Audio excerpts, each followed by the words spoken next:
Sasa wanafanya kazi yetu kuwa ngumu. Kazi yetu ya kutafutia rais kura imekuwa ngumu.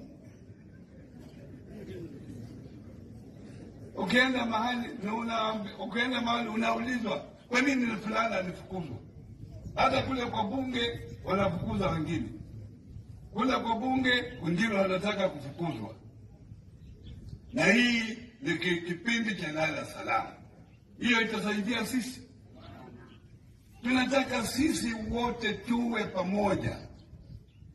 Wakati kama mtu amekosea, sema sorry, tuendelee mbele. Tukifika 2027 tukae chini na tuuziane, tuulize, wewe ulikuwa umekosa hiko.